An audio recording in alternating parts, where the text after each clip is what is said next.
અનુલક્ષીને વડોદરા મહાનગરપાલિકાની આરોગ્ય શાખા દ્વારા વિવિધ વિસ્તારોમાં સેમ્પલ ચેકિંગની કાર્યવાહી હાથ ધરવામાં આવી રહી છે, જે અંતર્ગત વડોદરા શહેરમાં દરેક ફૂડ સેફ્ટી ઓફિસરે પોતપોતાના વોર્ડમાં ગાંધીનગરથી મળેલ સૂચના મુજબ નમૂના લેવાની કામગીરી જાળવી રાખી છે।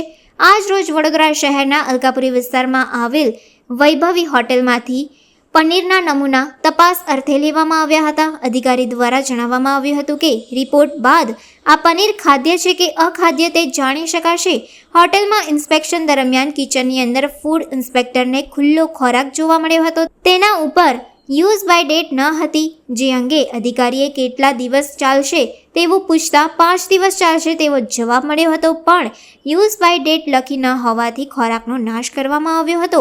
ઉલ્લેખનીય છે કે તહેવાર ટાણે આરોગ્ય શાખા દ્વારા જે પણ ચીજ વસ્તુઓના નમૂના લેવામાં આવે છે તેનો રિપોર્ટ ખૂબ જ સમય પછી આવતો હોય છે। દરમિયાન લોકો તે ચીજ વસ્તુ આરોગી જતા હોય છે અને ત્યારબાદ જો રિપોર્ટ સબ સ્ટેન્ડર્ડ આવે તો કાર્યવાહી થાય છે। ત્યારે આજના આધુનિક સમયમાં આટલી ટેકનોલોજી ઉપલબ્ધ હોવા છતાં તાત્કાલિક રિપોર્ટ સામે આવે તો આરોગ્ય વિભાગની કામગીરી પ્રજાલક્ષી ગણાવી શકાય। બાકી ચીજ વસ્તુઓ આરોગી લીધા બાદ જો રિપોર્ટ સબ સ્ટેન્ડર્ડ આવે તો લોકોના સ્વાસ્થ્યને જોખમ સ્વરૂપ તો હોય જ છે। આ દરમિયાન પાલિકા દ્વારા નિયમ અનુસાર કાર્યવાહી કે દંડની કાર્યવાહી થતી હોય છે, પણ આના કારણે જમીનની ધરતાલ ઉપર કોઈ યોગ્ય બદલાવ આવતો નથી। વડોદરા શહેરમાં દરેક ફૂડ સેફ્ટી ઓફિસરે પોતપોતાના વોર્ડમાં ગાંધીનગરથી સૂચના છે મુજબ નમૂના લેવાની કાર્યવાહી ચાલુ કરે છે। આજરોજ અલકાપુરી વિસ્તારમાં એક્સપ્રેસ હોટલમાં પનીરના નમૂના લેવાની કાર્યવાહી ચાલુ છે।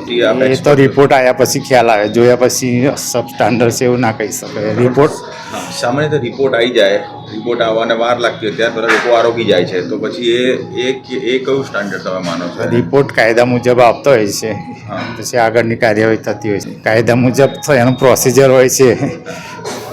ઇન્સ્પેક્શન કરતાં કિચનમાં તૈયાર ખોરાક હતો, એના પર યુઝ બાય ડેટ કીધું, મેં પૂછ્યું કેટલા દિવસ ચાલે, તો 5 દિવસ, પણ યુઝ બાય ડેટ લખેલું નહોતું, તો તૈયાર ખોરાકનો નાશ કરવામાં આવ્યો છે। કે કઈ કઈ વસ્તુ હતો તૈયાર ખોરાક? તૈયાર ખોરાક હતી, ખાવાની વસ્તુ।